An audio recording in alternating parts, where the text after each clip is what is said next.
Star one Maharashtra news बातमी लावणे काम नाही, बातमीचा पाठपुरावा करणे काम आहे। जनसामान्यांचे निर्भीड व्यासपीठ स्टार वन महाराष्ट्र न्यूज। आजच आपल्या चॅनलला लाईक करा, सबस्क्राईब करा, शेअर करा। नाशिकसह महाराष्ट्रात उन्हाळ्याच्या दिवसात भीषण पाणी टंचाईचे संकट ओढवले, तर दुसऱ्या बाजूला नाशिकमध्ये बीडी भालेकर शाळेच्या बाजूला नाशिक महानगरपालिकेच्या पिण्याच्या पाण्याची टाकीचे वॉल दुरुस्त करूनही जुन्या नाशिक भागात पिण्यासाठी जाणाऱ्या पाईपलाईनमधून लाखो लिटर पाणी वाया जात आहे। पाण्याचा मोठ्या प्रमाणावर अपव्यय होत असताना नाशिक महानगरपालिका प्रशासन सुस्त असल्याने जनतेतून संताप व्यक्त होत आहे। मार्च, एप्रिल व मे महिन्यात उन्हाळ्यात अनेक गावे वाड्या वस्त्यांना पाणी टंचाईच्या झळा पोहोचतात।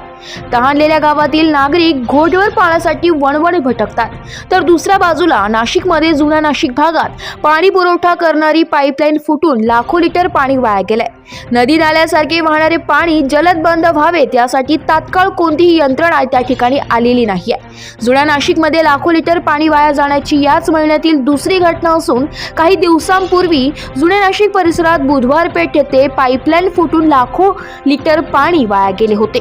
त्यावेळी ही परिसराला तलावाचे स्वरूप आले होते। आज दुपारी बीडी भालेकर शाळेच्या बाजूला असलेल्या नाशिक महानगरपालिकेच्या पिण्याच्या पाण्याच्या टाकीचे वॉलचे काम संबंधित ठेकेदारामार्फत करण्यात आले होते। मात्र संध्याकाळी जुन्या नाशिक भागात पाणी सोडले असता त्याच वॉलमधून लाखो लिटर पाणी ठेकेदाराच्या निकृष्ट दर्जाच्या कामामुळे व नाशिक महानगरपालिकेच्या संबंधित अधिकाऱ्यांच्या निष्काळजीपणामुळे वाया गेल्या। नाशिक महानगरपालिकेचे पाणी पुरवठा कार्यकारी अभियंता धारणकर यांना तेथील नागरिकांनी व काही पत्रकारांनी पाणी वाया जात असल्याचं सांगण्यासाठी फोनद्वारे संपर्क साधला असता त्यांनी नागरिक व पत्रकारांच्या फोनला प्रतिसाद न देता फोनही उचललेले नाहीये। त्यामुळे पाणी पुरवठा कार्यकारी अभियंता हे पाण्याविषयी किती संवेदनशील आहे हे मात्र या निमित्ताने दिसून आलंय। वारंवार जुन्या नाशिक भागात पाण्याची नासाडी होत असल्याने नाशिक महानगरपालिकेच्या कामचुकार व पिण्याच्या पाण्याचे गांभीर्य नसलेल्या अधिकारी व कर्मचाऱ्यांची बदली करण्यात यावी अशी मागणी नागरिकांकडून करण्यात येत आहे। नाशिक महानगरपालिकेचे आयुक्त अशा बेजबाबदार संबंधित कर्मचारी व अधिकारी तसेच निकृष्ट दर्जाचे काम करणाऱ्या ठेकेदारांवरती काय कारवाई करणार याकडे पर्यावरण प्रेमीसह नाशिककरांचे लक्ष लागले।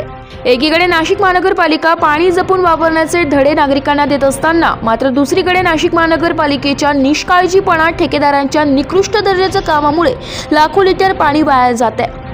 सातत्याने अशा प्रकारे पाईपलाईन फुटून मोठ्या प्रमाणावर पाणी वाया जाऊन राष्ट्रीय संपत्तीचे नुकसान होते। मात्र संबंधित प्रशासन याकडे कानाडोळा करताना दिसतोय। त्यामुळे लाखो लिटर पाणी वाया जात असल्याने पर्यावरण प्रेमी व जनतेतून संताप व्यक्त केला जातोय। स्टार वन महाराष्ट्र न्यूज साठी प्रतिनिधी इरफान पठाण, नाशिक। नाशिकमध्ये महानगरपालिका तर्फे वारंवार पाणी वाचवा, पाणी सांभाळून ठेवा, वारंवार घोषणा दिल्या जातात, ज्ञानाचे ढोस पाडले जातात। विशेषतः आयुक्त आणि पाणी पुरवठा विभागाकडून मोठ्या प्रमाणात पाणी कसं वाचवावं, पाणी सांभाळून वापरा।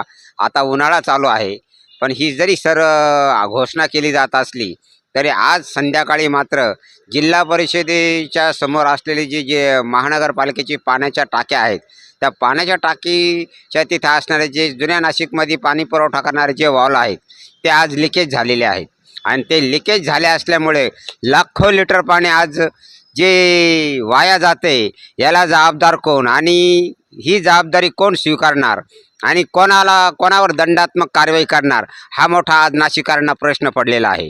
आज ग्रामीण भागातली जर परिस्थिती जर पाहिली तर पाण्यासाठी महिला वर्ग मोठ्या ठिकाणी आपले हंडे भरण्यासाठी 5-5, 10-10 किलोमीटर पाणी एक हंडा भरण्यासाठी जातात।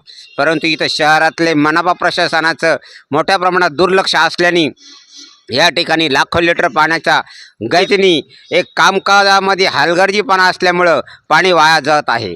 विशेष म्हणजे आज आम्ही इथं स्टार वन महाराष्ट्राच्या टीमने इथं भेट दिली असता असं समजलं का आजच ह्या वॉलचं काम ठेकेदारामार्फत दुपारी करण्यात आलं, परंतु ठेकेदारामार्फत जे काम करण्यात आलं त्याच्या अर्धाच तासाने इथला वॉल लिकेज झालेला आहे आणि वॉल लिकेज होऊन लाखो लिटर पाणी हे वाया जात आहे। तर ह्या संदर्भात नाशिककर मोठ्या प्रमाणात संतापलेले असून मनपा प्रशासन आणि पाणी पुरवठा विभाग तिथले अधिकारी काय करतात असा प्रश्न निर्माण होत आहे।